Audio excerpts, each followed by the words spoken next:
Yeah, I'll react to that, sure. Let's go. Do you know how the EU is governed? What are the important No, but I'm learning. institutions? One of you had a really good point. All right, I asked a question. Why is it that or I was a little skeptical of a point made where it was talking about the pros and cons of a smaller country joining the EU, where you might be overshadowed by larger economies and nations, and the pros and cons of larger nations kind of taking the smaller ones under their wing, getting the benefits and any drawbacks that come along with it. And it pointed out how there's this part of the agreement where no matter how small a country is, if it joins, every other country could agree on something, and that country can still sort of veto it, I guess, or say, hey, I have a problem with this, and they have to kind of hash it out between that small country and the rest. That sounds good, but I'm just like, is that really how it happens? Is every other country, when, say, a smaller country like Croatia, just taking an example, Croatia doesn't agree with something and everyone else is fully on board, that they're really going to be held hostage by one country? And one of you actually had a really good answer, Peter, right here. As for your question, there's rarely any serious dispute about trade deals. Small countries don't really object to anything about trade deals because even the worst EU deals are tenfold better than any deal they would get without the EU. Good point. Fair. There's only ever an issue if the deal is about something that the country on question is really good at, like Irish whiskey or Greek feta cheese, for example. But in that case, bigger countries recognize the importance this has to the smaller country, and they tend to include specific clauses in the trade deal at their request. But in reality, there's rarely ever an issue involving trade deals. Well said. I get it, and the biggest point being that really made me understand is the deals they would get in the EU are going to be tenfold better than any deals they get outside of the EU. So that's a good point. Let's go. How the EU institutions function. If you are new, my name is Connor. I'm trying to learn about things EU right now. I'm going to give my opinion. Not afraid of doing that, even though it might be a bad one because I'm not very informed. But you guys are good at correcting me. Yeah, I like to learn about things. If you aren't ready to learn, there's the door. Home ec's down the hall. You're in the wrong class. Let's go. Do you know how the EU is governed? What are the important institutions? How do they work together? You probably only have a vague idea of how it works, and probably know more about the US politics than about European politics. Do you know who the European president is? Trick question, there are around a dozen. This episode will look at how the European government works, but also show many of its flaws. This is not to say that the EU is necessarily ruled poorly, but I will address many of the concerns. Pause real quick. I won't pause that much, I think.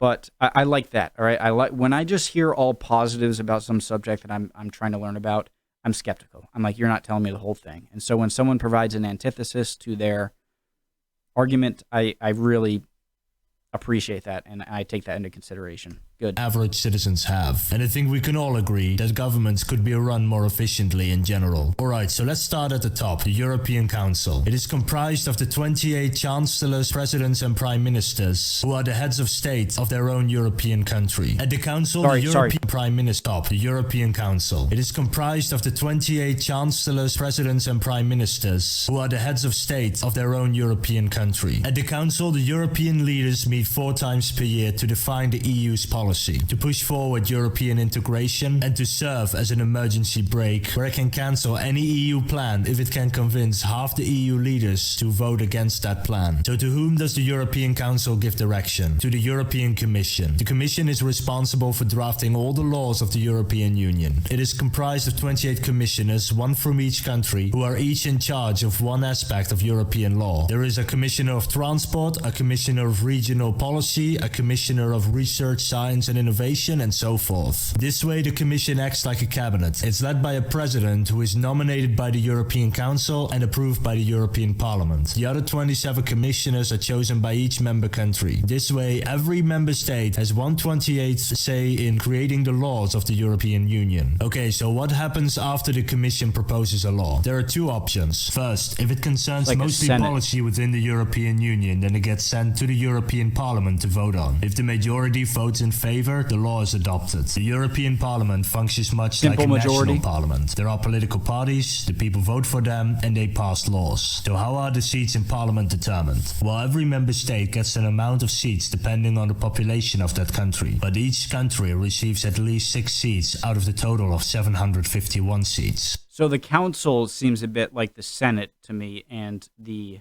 Parliament seems like the House of Representatives. I'm trying to relate it to U.S. things so I can grasp it better. So, when there are elections, each country is assigned 6 seats. The remaining 583 are then divided depending on population. Latvia, for example, has 2 million people out of a total European population of 508 million. Latvia thus has 0.4% of the European population, meaning it gets 0.4% of the remaining... Yeah, like I live in Rhode Island, which is the smallest state in the Union. Not by population, but pretty down there.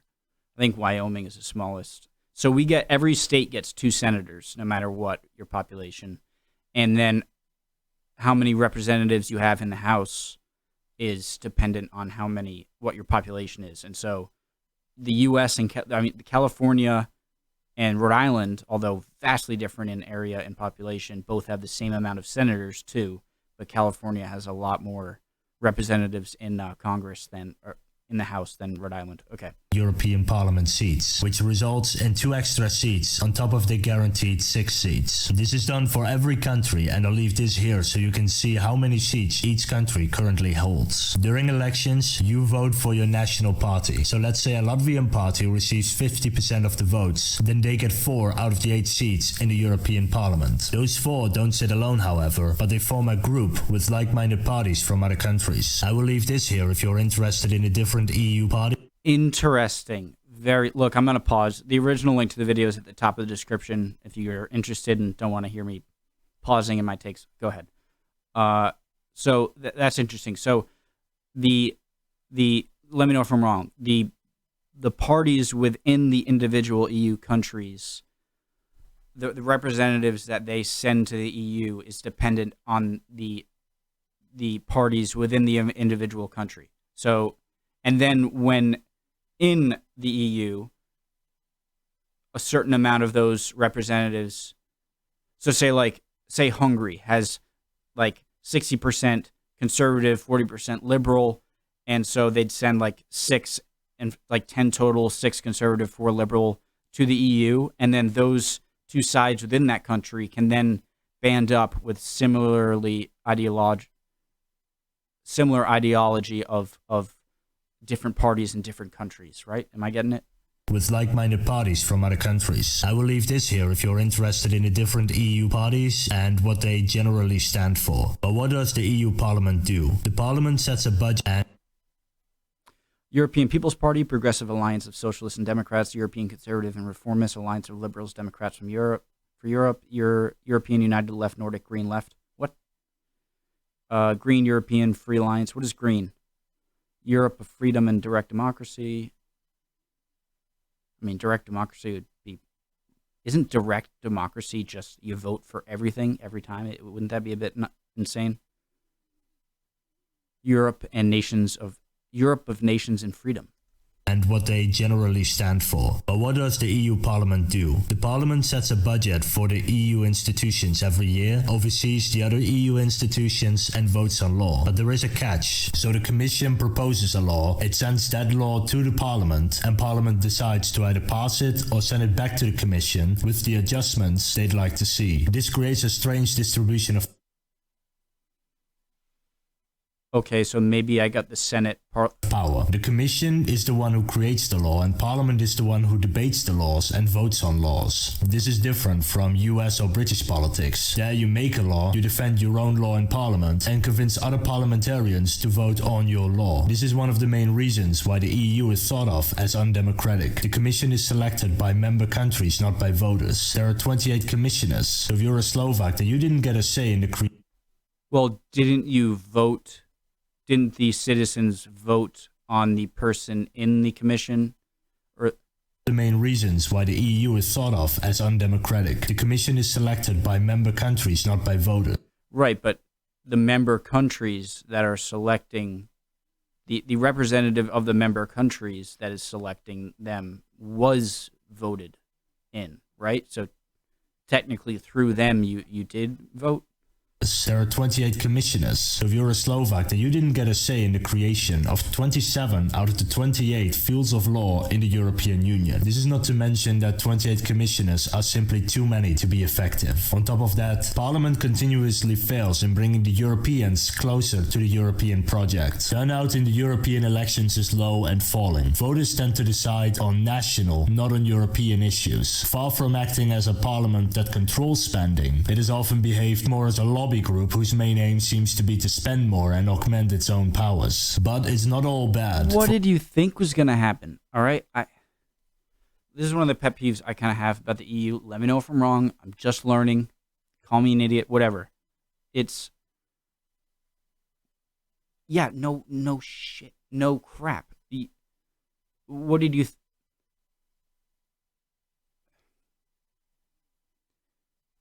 Of course, you're going to look after your own country over Europe itself. Although it might be better for Europe as a whole for you not to do that, it's just, I think it's incredibly naive to think that that would happen. Of course, you're going to look after your own country before you look after other EU states, right? Look, I like to see myself as sort of center of the aisle, all right? Maybe a little bit more towards the conservative side. Slightly, but I like to consider myself as center and or independent kind of person, and you can sway me either way. But it's stuff like that. It just where this utopian vision of a great Euro. It's just usually it's more complicated than that, right?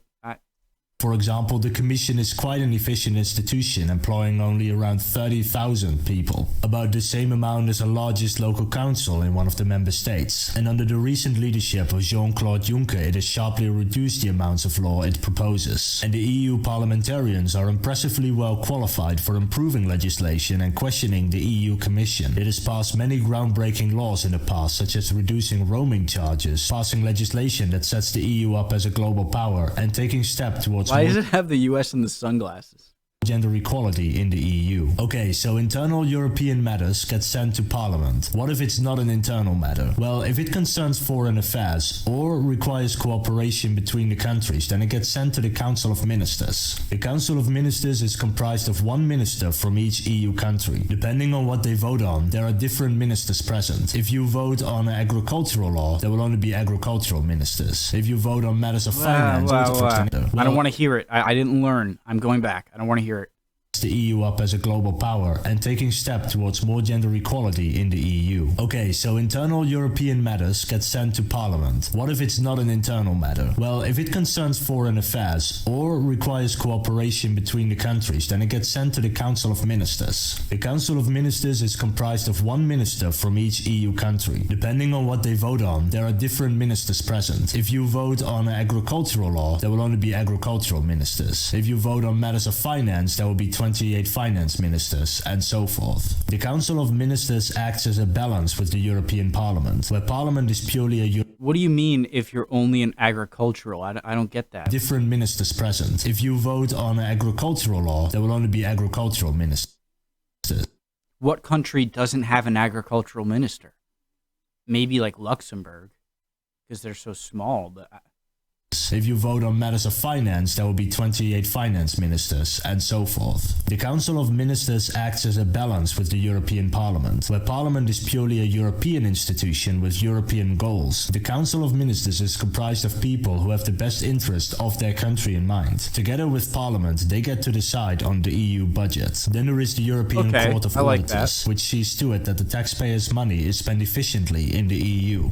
There is the European Court of Justice, which is the judicial arm of the European Union. It is comprised of judges from all over the EU. Its role is to see to it that EU laws are applied in all member states and to settle legal matters between institutions and countries. It is the highest court in the European Union. The last institutions to mention are the European... Does that mean there are EU cops, like, on the streets of EU countries? Or do they only go in to settle certain matters? Like, are there any... Like, one thing that would bother me, I think, would be if there were policemen from France coming into, say, I'm Austrian or something, and passing down laws on Austrians. So...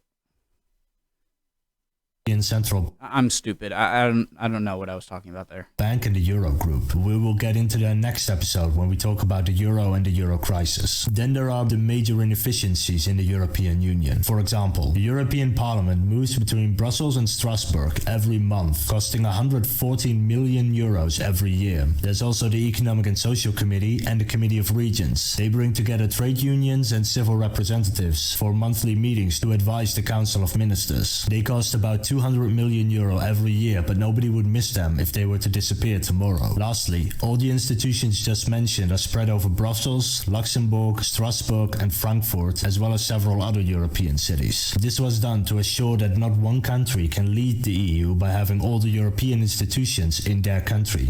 Well, you're still focusing them between Germany and France. I mean, yeah, there's Netherlands and Luxembourg, but I mean, if you truly wanted that, wouldn't you want to, like, put one in, like, Budapest, or is Budapest Hungary? Or, like, one in Athens or something, or maybe, it's, okay.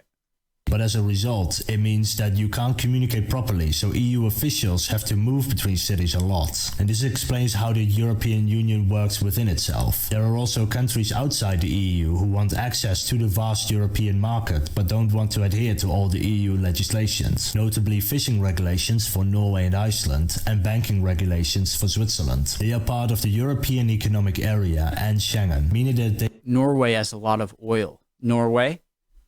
You can be friends with us. All right, just come over here, United States. They can trade freely with EU countries, and you can move between them, never realizing you left the European Union. But these countries don't have any say in their rules, meaning that if the Schengen or EEA treaties are changed, they can either sign the treaty or leave. So here you have it, a complete, broad overview of the important institutions and how they work. Next week, we'll delve into the Euro and the Euro crisis. If you like this episode, press the like button and subscribe for more videos like this. Great channel, great video. I'm gonna get a lot of flack in the comments, but I don't care. Go ahead, let loose. Just be gentle.